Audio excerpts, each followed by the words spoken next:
Students, you are watching VK classes. I am Vikas Saini and today I will teach you the topic of English grammar syntax. Students, it is a very important topic for you and the second name of this topic is subject verb agreement and this is the second video of this topic.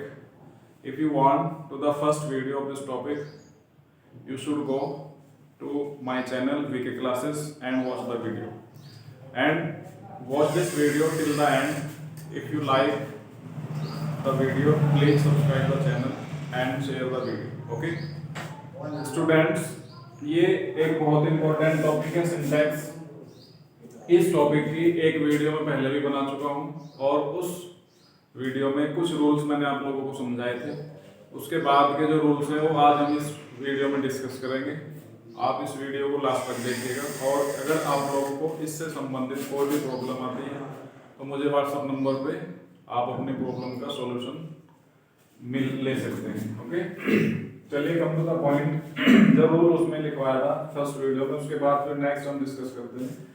इसके बाद बारी आती है देखो pair words. Pair words का अगर हिंदी में बात करें हम तो पेयर को बोलते हैं जोड़ा, और पेयर वर्ड्स यानी कि जो शब्द पेयर में लिखे हुए होते हैं, जोड़ों में लिखे हुए होते हैं, उनको ग्रामर के में सिंगुलर सब्जेक्ट के रूप में यूज किया जाता है।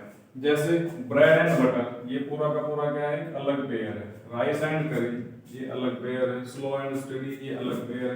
ये जितने भी आप लोगों के सामने लिखे हुए हैं सारे के सारे पेयर वर्ड्स हैं। एक रूल मैंने लिखवाया था कि अगर दो सिंगुलर नाउन है, suppose that Ram and Shyam, अगर दो सिंगुलर नाउन है और वो एंड से जुड़े हुए हैं तो उनके साथ हमेशा प्लूरल वर्ब प्रयोग होगी। ओके, ये एक रूल था पिछली वीडियो में जो मैंने आप लोगों को बताया था। अब यहाँ पे आप चीज देखते हैं, जैसे ब्रेड एंड बटर, यहाँ पे भी दो अलग अलग नाउन है और सिंगुलर है। ओके, ब्रेड भी अलग नाउन है और बटर भी अलग नाउन है, लेकिन जुड़े हुए किससे, एंड से। ऐसे ही राम क्या अलग नाउन है, श्याम क्या अलग नाउन है, जुड़े हुए किससे, एंड से। अब कॉन्ट्रडिक्शन क्या है कि इस सेंटेंस में तो हम इनके साथ सिंगुलर वर्ब यूज कर रहे हैं और इस सेंटेंस में इनके साथ प्लूरल वर्ब यूज कर रहे हैं। बस इस चीज को आप समझें, what is the difference between these two types of sentences and examples. Okay, देखिए पेयर वर्ड का मतलब होता है कि वो आपस में एक दूसरे से अभिन्न होते हैं। अभिन्न का मतलब आप उनको फिर जो है अलग नहीं कर सकते। जैसे ब्रेड है, ब्रेड के ऊपर जब आप बटर लगा देते हैं बिल्कुल, तो फिर अगर आपसे कहा जाए कि ब्रेड से बटर को अलग करो तो आप उसको अलग नहीं कर सकते। ओके, तो इस तरीके का कंडीशन यानी कि पेयर वर्ड्स का मतलब होता है वो आपस में अभिन्न होते हैं, हम उनको अलग नहीं कर सकते जब उनको एक बार मिला दिया जाता है। तो इस तरीके की कंडीशन को यहाँ पे अप्लाई किया जाता है। जैसे हॉर्स एंड कैरेज, यानी कि घोड़ा और गाड़ी। जब घोड़ा गाड़ी में जुड़ जाता है तो वो एक ही दिखाई देता है कि भाई घोड़ा गाड़ी है ना। तो उसमें अगर घोड़ा अलग है गाड़ी अलग है तब तो वो अलग अलग नाउन होंगे, प्लूरल माने जाएंगे। एंड से अगर जोड़ते हैं तो प्लूरल वर्ब यूज करेंगे। बट यदि घोड़े को गाड़ी में जोड़ दिया जाता है तो वो एक ही दिखाई पड़ता है, एक ही चीज दिखाई पड़ती है, एक ही वस्तु दिखाई पड़ती है, इसलिए इसे भी सिंगुलर माना जाता है। ओके, तो ये भी पेयर वर्ड जो है सिंगुलर सब्जेक्ट के रूप में यूज होता है, इसके साथ हम सिंगुलर वर्ब यूज करते हैं। जैसे राइस एंड करी, राइस मैंने चावल और करी मींस कड़ी भी बोलते हैं या पकी हुई पत्तेदार सब्जियां भी बोलते हैं। अगर एक बार आप चावल में कोई भी सब्जी मिक्स कर देते हैं तो फिर आप उसको चावल से अलग नहीं कर सकते। इट मींस वे बिल्कुल एक अभिन्न हो जाते हैं, दूसरे से जुड़ जाते हैं, इसीलिए उनको पेयर वर्ड्स कहा गया है और इसीलिए उनको सिंगुलर माना जाता है। उनके साथ सिंगुलर वर्ब का यूज करते हैं। तो इसमें आप लोगों को कंफ्यूज बिल्कुल नहीं होना है, क्योंकि आपके माइंड में ये क्वेश्चन भी आ सकता है कि ये तीनों भी नाउन है और सिंगुलर है, और ये तीनों भी नाउन है सिंगुलर है, एंड से ये भी जुड़े हुए हैं, एंड से ये भी जुड़े हुए हैं। अब इस केस में तो हम प्लूरल वर्ब यूज कर रहे हैं, बट इस केस में हम सिंगुलर वर्ब यूज कर रहे हैं। तो सिर्फ आप लोगों को ये याद रखना है कि ये सारे के सारे पेयर वर्ड्स हैं, इनके लिए स्पेशल रूल है। ओके, इनके अलावा अगर कोई भी दो सिंगुलर नाउन है तब हम उसके बारे में सोच सकते हैं कि वहां पे प्लूरल वर्ब आएगी या सिंगुलर आएगी, बट इनके साथ हमेशा सिंगुलर वर्ब यूज होगी। एग्जाम में आप लोगों को इसी तरीके से एग्जामिनर कंफ्यूज करेगा कि क्या होगा, इज की जगह वहां पे आर दे दिया होगा। Okay, but if you have knowledge about this rule and about the rule of pair words, you will not miss the right answer and you will select the right answer that there should be singular verb with it. Okay, तो ये आप screenshot लेकर अपने notebook में लिख सकते हैं कि अगर ये पेयर वर्ड्स हैं और ये सेंटेंस के सब्जेक्ट के रूप में यूज किए जाते हैं, if one of the pair words is used as the subject of a sentence, it is called singular and we use singular verb with it. Okay, यदि इनमें से किसी भी एक पेयर वर्ड का यूज सेंटेंस के सब्जेक्ट के रूप में होता है तो उसे सिंगुलर माना जाता है, क्योंकि उससे केवल एक ही वस्तु का बोध होता है, एक ही चीज का बोध होता है और उसके साथ हमेशा सिंगुलर वर्ब का प्रयोग करते हैं। Okay, very very important rule था ये। फिर नेक्स्ट एक रूल होता है, जैसे रूल क्या है कि अगर दो सिंगुलर अनकाउंटेबल नाउन एंड से जुड़कर सेंटेंस के सब्जेक्ट के रूप में प्रयुक्त होते हैं तो उनको प्लूरल माना जाता है और उनके साथ प्लूरल वर्ब का यूज करते हैं। Okay, if two singular uncountable nouns adding by and are used as the subject of a sentence, they are called plural and we use plural verb with them. Okay, suppose that fire and water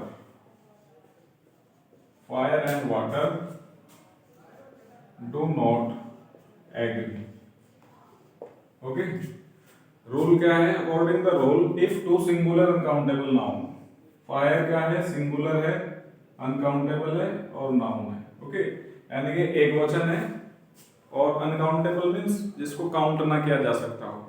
fire क्या है? एक वचन भी है और जिसको हम count नहीं कर सकते, और नाउन भी है। ओके, सिंगुलर अनकाउंटेबल नाउन है। फिर वाटर क्या है? वाटर भी क्या है? सिंगुलर है, अनकाउंटेबल नाउन है जिसको हम काउंट ना कर सकते हो। जुड़े हुए किससे हैं? एंड से हैं। ओके, अगर दो सिंगुलर अनकाउंटेबल नाउन एंड से जुड़कर, किससे जुड़कर? एंड से जुड़कर सेंटेंस के, अब ये पूरा क्या हुआ आपका सेंटेंस का सब्जेक्ट। ओके, अगर दो singular uncountable noun, if two singular uncountable nouns adding by and are used as the subject of a sentence, okay, it is called plural. इसका मतलब इसको क्या कहा गया? प्लूरल, और इसके साथ प्लूरल वर्ब यूज किया जाता है। ये भी आप अपने नोटबुक में नोट कर लेंगे अच्छे तरीके से। If two singular uncountable nouns adding by and are used as the subject of a sentence, it is called plural and we use plural verb with it. अब देखिए ये plural verb कैसे हुआ। जो इस टॉपिक की फर्स्ट वीडियो है उसमें मैंने आप लोगों को समझाया था कि V1 is always called as plural.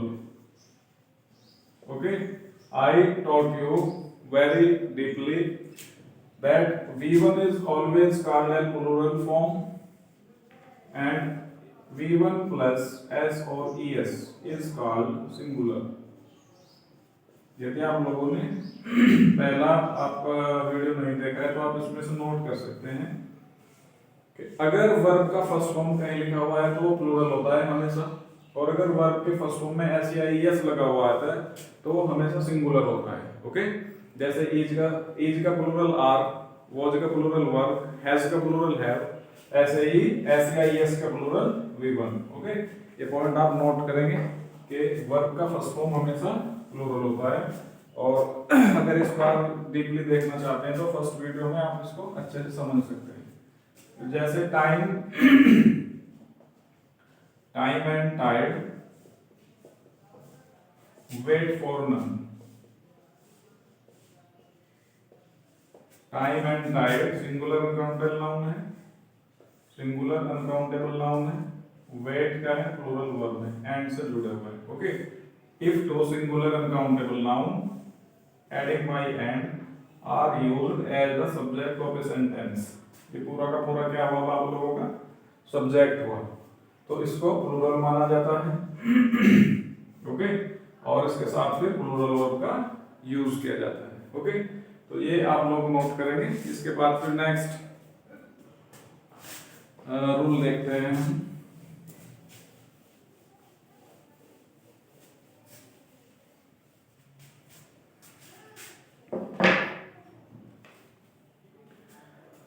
एक मैंने आप लोगों को रूल बताया था फर्स्ट वीडियो में,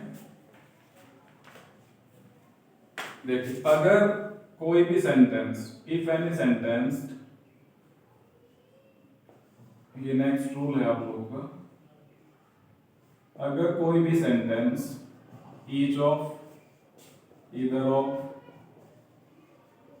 और नीदर ऑफ,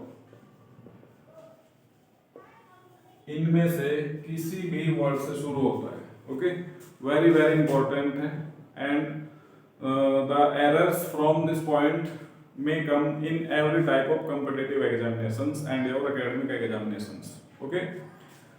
अगर कोई भी सेंटेंस इनमें से किसी भी एक शब्द से शुरू होता है तो उसके बाद हमेशा क्या आएगा, प्लूरल सब्जेक्ट होगा, लेकिन वर्ब जो है सिंगुलर होगा, ठीक है। ये बिल्कुल आप पूरा स्ट्रक्चर नोट कर लेंगे। अगर इनमें से किसी भी वर्ड से कोई सेंटेंस स्टार्ट होता है तो उसके साथ हमेशा सब्जेक्ट आएगा प्लूरल और वर्ब आएगा सिंगुलर। इससे रिलेटेड बहुत सारे एरर आती है, बहुत तरीके के क्वेश्चन आते हैं, जैसे each of these 4 students is या आर एक्टिव। पेपर में आप लोगों को इस तरीके से क्वेश्चन मिल जाएगा, ये बी पार्ट कर दिया और ये सी पार्ट कर दिया, ये डी पार्ट कर दिया और नो एरर ई पार्ट कर दिया, ओके। उसने कहा each of these 4 students is और आर एक्टिव। तो हमें करना क्या होता है, सबसे पहले सेंटेंस का स्ट्रक्चर देखेंगे। ईच ऑफ से शुरू हुआ है आपका, सेम ईच ऑफ के बाद क्या आना चाहिए, प्लूरल सब्जेक्ट। आपके पास दीज 4 स्टूडेंट्स, ये क्या है आपका प्लूरल सब्जेक्ट है, ओके। अब फिर स्ट्रक्चर में क्या दिया आप लोगों को, अगर प्लूरल सब्जेक्ट है तो फिर उसके साथ वर्ब कैसा होगा, सिंगुलर, और इसमें गलत है, ओके। तो ये आप लोगों को बिल्कुल ध्यान रखना है, अच्छे से ध्यान रखना है। Each of, either of, neither of के बाद प्लूरल सब्जेक्ट आएगा और वर्ब क्या आएगा, सिंगुलर वर्ब आएगा, ठीक है। पेपर में कैसे क्वेश्चन मिल सकता है, कैसे दे सकता है कि each of these 4 pen is red, okay. Each of, okay. अब इसमें मिस्टेक क्या दिया, एरर क्या दिया, ये आप लोगों को ध्यान रखना है कि ईच ऑफ अगर है तो उसके बाद जो सब्जेक्ट आएगा वो क्या आएगा, प्लूरल होना चाहिए, है ना। सब्जेक्ट क्या होगा, प्लूरल। बट इस सेंटेंस में आप क्या चेक करेंगे, अगर आप लोगों को रूल ध्यान से अच्छे से पढ़े हुए हैं तो दीज 4 पेन में एरर है, पेन में क्या छोड़ दिया, मिस्टेक छोड़ दिया, एरर छोड़ दिया। ये भी फोकस करना है कि सब्जेक्ट भी प्लूरल होना चाहिए, केवल वर्ब से काम नहीं चलेगा, आपका सब्जेक्ट भी प्लूरल होना चाहिए, ओके। ये टॉपिक है सिंटैक्स। सिंटैक्स का मतलब मैंने पहले वीडियो में बताया, सब्जेक्ट और वर्ब ये दोनों फोकस करने हैं आप लोगों को इस टॉपिक में। सब्जेक्ट भी वर्ब के अकॉर्डिंग और वर्ब सब्जेक्ट के अकॉर्डिंग, इन दोनों का आपस में क्या है, एग्रीमेंट है, ठीक है ना। तो each of these 4 pen, pen में क्या कर दिया, एरर छोड़ दिया, तो पेन की जगह क्या होना चाहिए, पेन्स, ओके। ये आपने सही कर दिया। अब इसके बाद फिर आप अगर सोचते हैं कि भाई पेन से पेन्स के अकॉर्डिंग आ रहना चाहिए तो गलत है, ई जाएगा, क्योंकि इनकी जो सेंस होती है, each of these 4 pens, each of का मतलब है जो ये 4 पेन रखे हुए हैं इनमें से प्रत्येक, यानी कि एक की बात हो रही है, सेंस इसमें जो है एक ही निकलेगी, इसलिए इसको जो है सिंगुलर माना जाता है। जैसे either of you is are smart, okay. अब यहां देखेंगे ईदर ऑफ, बिल्कुल ईदर ऑफ से शुरू हुआ, उसके बाद सब्जेक्ट क्या होना चाहिए, प्लूरल, ये भी ठीक है। इसके साथ वर्ब क्या होना चाहिए, सिंगुलर, ओके। तो ये इस तरीके से इसमें जो है क्वेश्चन दिए होते हैं, ठीक है। जैसे नीदर ऑफ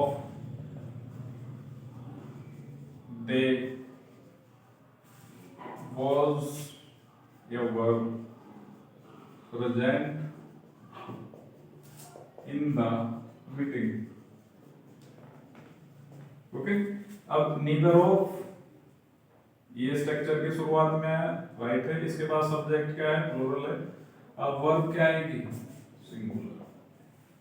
ठीक है, तो ये बिल्कुल आप लोगों को इस तरीके से ध्यान में रखना है। एग्जांपल्स देख सकते हैं, समझ सकते हैं। स्ट्रक्चर मैंने बताया, मोस्ट इंपोर्टेंट स्ट्रक्चर आप लोगों के लिए।